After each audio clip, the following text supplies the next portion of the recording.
une fois que vous avez travaillé dans Blender ou Maya, Blender ou ZBrush, vous pouvez importer. En tout cas, ce que je vérifie, c'est que comme j'ai travaillé dans un autre logiciel, il faut que je m'assure que le low poly que j'ai créé ici dans, dans cette brush soit à la même taille que le high poly. Donc là, j'ai mon low poly et là-dessus, j'ai mon high poly. J'ai remarqué que il y avait des différences avec le fichier de base. Alors, c'est pas très très important, mais en tout cas, moi, j'aime bien que tout soit clean et à la même échelle. En tout cas, ce qui est sûr, c'est que le high poly et le low poly doivent parfaitement se superposer pour que ça matche dans Substance Painter. Donc ici c'est le cas, donc c'est bon. Alors le high poly, j'en ai pas besoin ici. Je vais le masquer. Et alors, ce qui m'importe ici, c'est de faire des UV. C'est-à-dire qu'on va déplier l'objet en 2D pour appliquer des matériaux de texture. Donc ici dans UV Editing, j'ai alors mon objet qui est ici combiné, je pense. Je vais regarder, je vais isoler, et peut-être pas combiné finalement. Non, ici on voit que j'ai séparé les pièces en fait. Donc pour séparer les pièces, il suffit ici de sélectionner plusieurs faces comme ceci, des éléments. Je fais CTRL plus et je fais alors une section de ce type là. Clic droit et Separate. Sélection ici. Et alors je me retrouve avec mes pièces. Alors ici, voilà. Ok, donc dans la collection ici, c'est pas, c'est dans le lot, oui. Ici, voilà, il y a différentes pièces. Ok, il me semble que j'ai pas tout séparé ici. Je vais commencer par ceci, tiens. Donc j'appuie sur tabulation A et tout est sélectionné. On voit que dans l'UV, il n'y a encore rien du tout. Donc je vais appuyer sur 7 pour me mettre en vue du dessus. Et dans UV ici, je vais faire Project from View. On voit que maintenant j'ai des coordonnées UV. Ce qu'il y a, c'est que les faces ici et les faces en dessous se superposent actuellement, puisqu'on voit du dessus. Donc, pour éviter ce problème de superposition de faces, il faut que je crée des cimes, des jointures, vous voyez, des coutures. Donc, pour faire une couture, c'est très simple.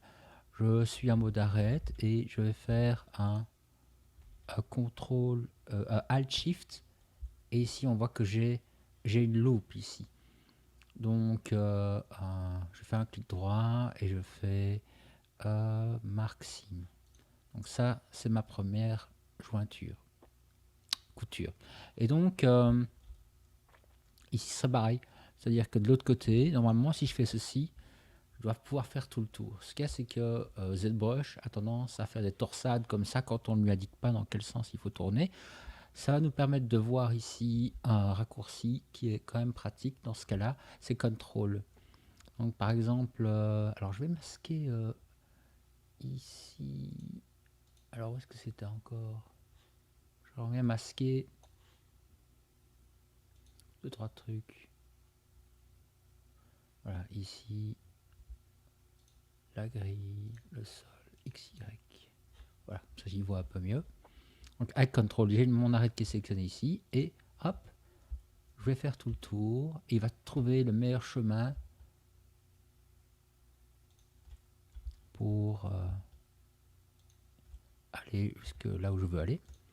Donc voilà, j'ai ceci, Maxime. Alors, en règle générale, on essaye toujours c'est de planquer les coutures. Parce que les coutures, elles peuvent se voir si c'est pas bien fait, elles peuvent se voir dans un rendu. Donc on essaie toujours de les masquer. Si je fais un rendu de ce type-là, les coutures ne les voient pas. Donc je vais faire une couture également ici à l'arrière, comme ceci, Maxime. Je vais faire une couture ici, en faisant tout le tour, et le tour est pas hyper joli, si j'avais pas vu.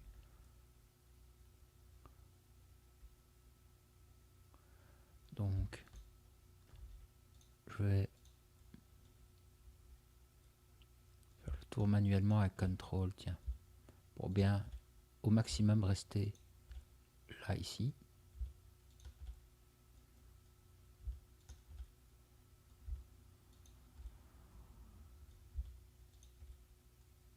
Voilà. Et là alors, ok, comme ceci, Maxime. Je vais en créer une ici tout le tour. Et en dessous, en dessous ici.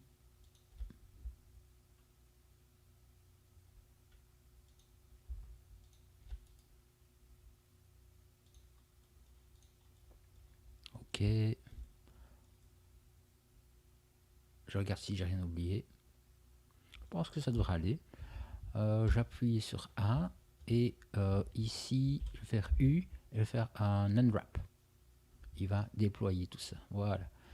Et là alors on a un dépliage. Si j'appuie sur, alors ici, j'appuie sur L, et bien il me sélectionne les îlots. C'est assez pratique pour la sélection.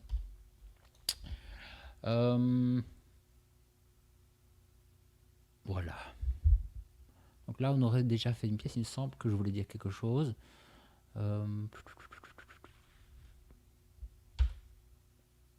J'y reviendrai probablement. Ok. Alors, ici, je vais réafficher tout. On va en faire encore quelques-uns. Par exemple, on peut faire cette pièce là au-dessus. Donc, je vais isoler tout ça. Tabulation. Je vais prendre ici quelques faces par là-bas. Hop. J'appuie sur Z pour voir si j'ai bien tout. Il me semble que oui. Clic droit, Separate, Section. Voilà. On va juste sélectionner ceci. Isoler. Solide. Hop. Et alors, on va faire tout le tour. J'appuie sur 2. Voilà, il me fait encore une torsade qui est pas terrible. Là aussi. Donc, si on affiche l'objet ici, on remarque que la couture, elle est visible. Donc, je dois aller normalement un peu plus bas.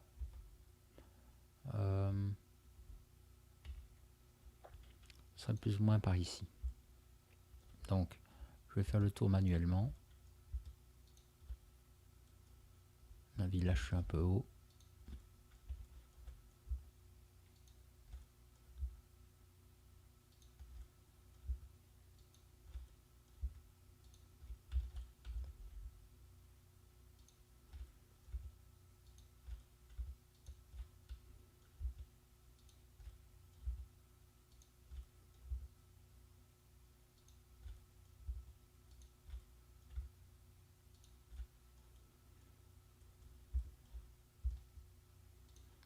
Voilà. Oh, pas là. Ça, c'est pas bon.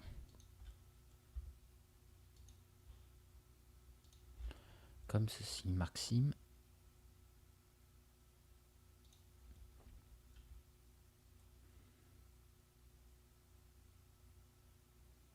On pourrait déjà regarder ce que ça donne. J'appuie sur A, 7, UV, et ce sera un Project from View. J'appuie sur U ici, Unwrap. Voilà. Et on a alors la partie visible qui nous intéresse est correctement dépliée. Ceci me convient, ce sera invisible, donc on aurait pu les déliter, mais voilà, je les ai gardés. Euh, voilà, il y a une pièce qui est correctement dépliée ici, et ainsi de suite. Je regarde s'il y a d'autres choses. Maxime, control. Oui, essentiellement, c'est ce qu'il faut. C'est comme ça qu'il faut travailler. Il n'y a pas de différence sur les autres pièces. C'est tout ce qu'il faut savoir dans un premier temps. Donc, dans un premier temps, c'est assez simple. Donc, je vais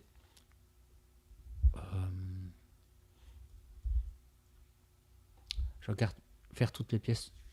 Ça va être long. Donc, je vais juste m'arrêter ici pour le moment et venir alors après avec d'autres principes. Voilà, une fois que vous avez tout déplié, on va tout combiner. Donc, clic droit, Join, tabulation A, et voilà ce qu'on a. En gros, on a les UV qui ne se mettent pas vraiment très bien. Ils doivent tous rentrer dans ce carré-là. Donc, ici, je vais faire UV, et là, j'ai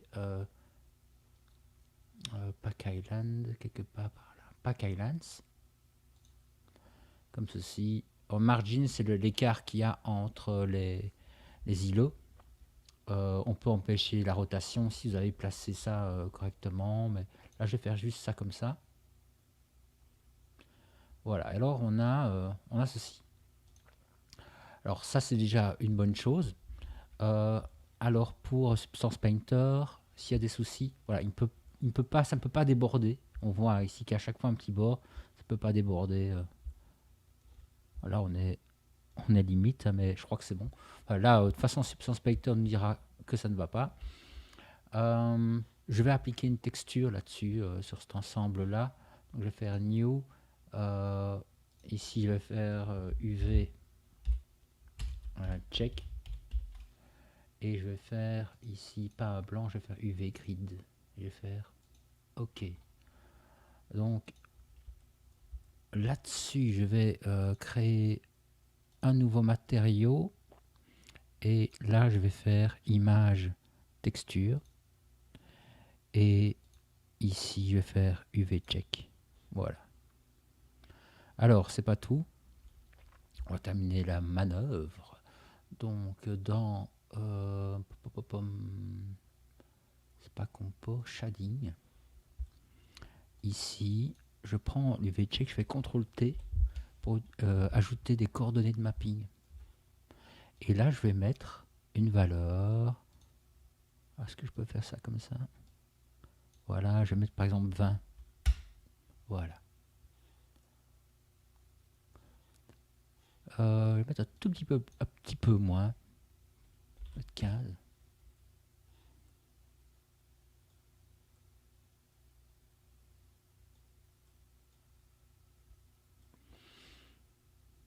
Et alors, ici, ce qu'on constate, c'est qu'on a des densités légèrement différentes par endroit.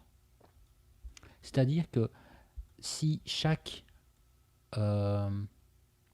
ici, si chaque carré représente un pixel, eh bien, on voit qu'il y a plus de carrés sur cette surface-ci que sur la surface là-bas. Ça veut dire qu'il y a plus d'informations. La texture sera plus détaillée dans cette zone-ci que dans cette zone-là. On peut voir aussi qu'il y a probablement des étirements. C'est-à-dire que sur la même pièce, on voit ici que la texture, elle va baver. Voyez. Donc ça, c'est des trucs qu'il faut éviter. Donc, ici, ce que j'ai utilisé, je pensais que l'UV Islands allait résoudre ce problème-là, hein, puisqu'il a en quelque sorte dans l'UV, ici, il a réduit la taille. Normalement, on doit avoir des tailles proportionnelles, mais c'est pas exact. Donc, je vais tenter un truc, voir si c'est mieux. J'ai utilisé un plugin. C'est le Texel Density Checker. Et il se trouve sur Internet. Il est gratuit. C'est en fichier zip. Je vais essayer de retrouver ici la ressource.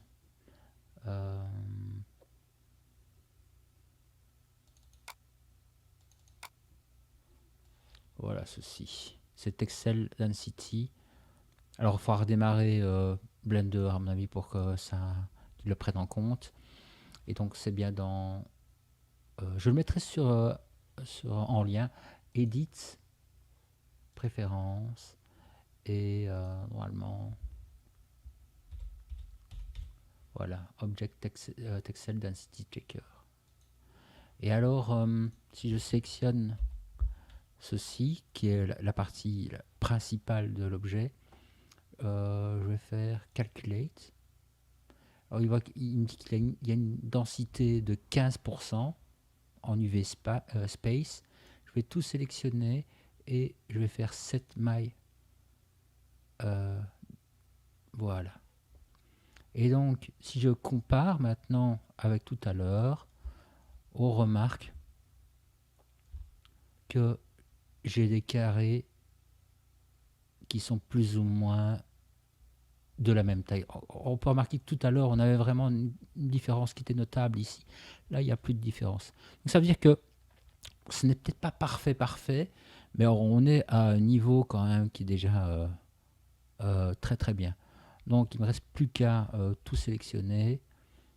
Et j'espère que ici, l'UV Pack Island va me garder la bonne config. Voilà.